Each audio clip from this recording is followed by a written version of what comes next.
نسبت سے فرشتوں سے کچھ نہ کچھ مماثلت تھی، قرب تھا۔ دوسرے یہ علم میں، زہد میں، عبادت میں اتنا اونچا تھا، اتنا اونچا تھا، اتنا اونچا تھا کہ یہ ملائکہ ہی کے صف میں شامل ہو گیا۔ اس نے عالم بغاوت بلند کر دیا۔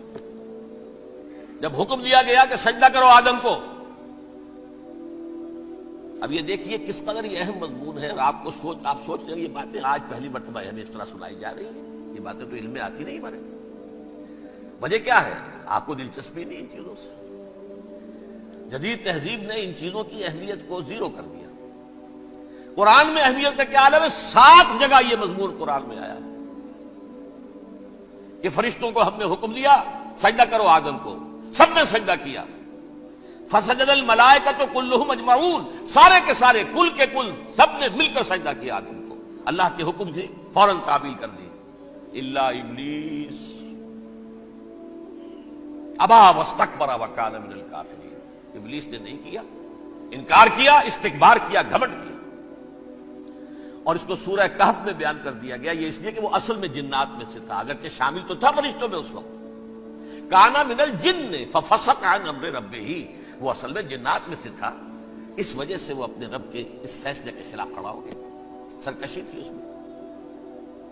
یہ معاملہ اتنا اہم ہے، اب آپ سمجھیے کہ 7 مرتبہ سورہ بقرہ، سورہ اعراف، سورہ حجر، سورہ بنی اسرائیل، سورہ کہف، سورہ طٰہٰ، سورہ صاد، 6 مکی صورتوں میں ذکر ہے یہ، اور 1 مدنی صورت سورہ بقرہ۔ ان میں سے اکثر مقامات پر پھر جب اللہ نے کہا کہ اچھا تم نے یہ سرکشی کی ہے اور ہمارے حکم کی خلاف ورزی کی ہے تو یہاں سے نکل جاؤ، دفع ہو جاؤ، تم مردود ہو، مردود ملعون، ان علیک لعنتی الی یوم الدین، اب تجھ پر لعنت رہے گی میری قیامت کے دن۔ اس نے کہا اچھا پروردگار پھر مجھے ذرا مہلت دے دے، رب فانظرنی الی یوم یبعثون، قیامت تک میری زندگی طویل کر دے۔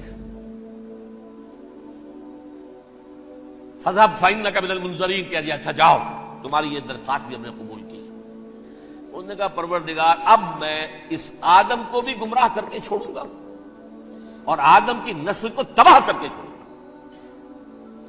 انتہائی شدید چیلنج کے انداز میں یہ قرآن مجید میں 4-5 مرتبہ مضمون آیا ہے۔ میں نے صرف 2 جگہ سے آپ کو اس وقت کوٹ کر کے سنایا تھا۔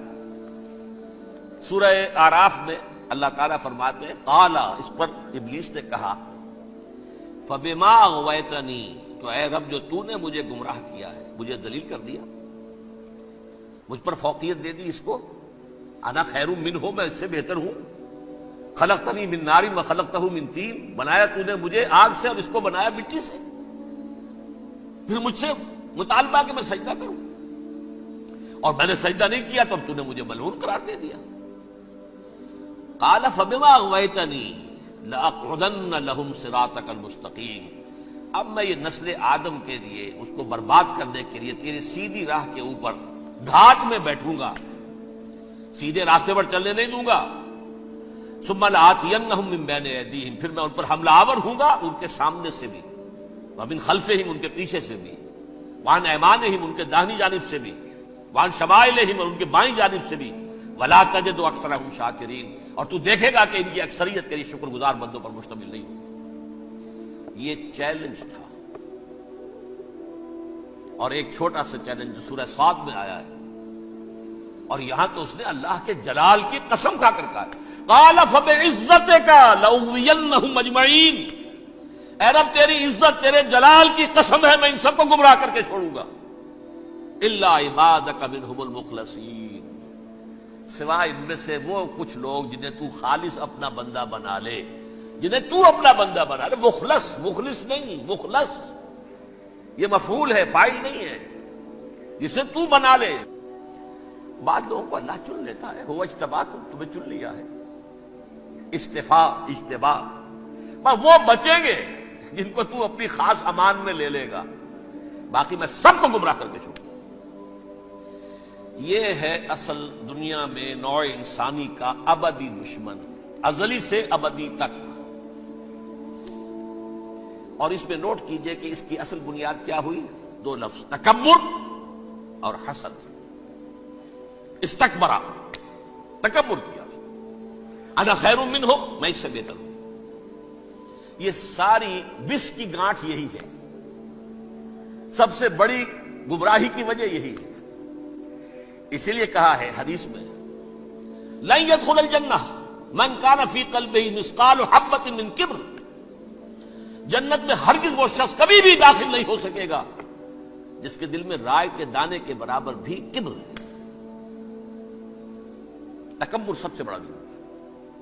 الکبر ردائی، اللہ فرماتا ہے یہ تکبر، یہ تو میری چادر ہے. کوئی شخص تکبر کرتا ہے تو گویا میری چادر گھسیٹ رہا ہے میرے کندھے سے. عرب میں کسی شخص کی توہین کرنی ہوتی تھی تو اس کی چادر گھسیٹتے تھے، ننگا کر دیا گویا. یہ میری ردائی ہے، الکبر ردائی، یہ میری چادر ہے، یہ جامہ مجھے زیب دیتا ہے، مجھ پر راستہ آتا ہے. اور حسد، آدم کو جو برتری عطا ہو گئی اس حسد کی آگ میں وہ جل رہا ہے اور اس کا انتقام لینا چاہتا ہے. آدم سے بھی، آدم کو بھی گمراہ کیا، جنت سے نکلوایا. ویسے نکلنا تو انہیں تھا ہی مشیت اذنی میں، لیکن فوری طور پر اللہ کے حکم کی خلاف ورزی تو کروائی نا. فعصى آدم ربہ فغوى، آدم نے اپنے رب کے حکم کی نافرمانی کی اور گمراہ ہوا عارضی طور پر. یہ دوسری بات ہے، توبہ کر لی، اللہ نے توبہ قبول فرما لی، معاف کر دیا. کوئی مستقل جو ہے وہ نسل انسانی پر اس گناہ کا اثر متوارث طور پر نہیں آ رہا ہے، ختم ہو چکا معاملہ، ہوا تھا ہو گیا. فتلقى آدم من ربہ کلمات فتاب علیہ انہ هو التواب الرحیم.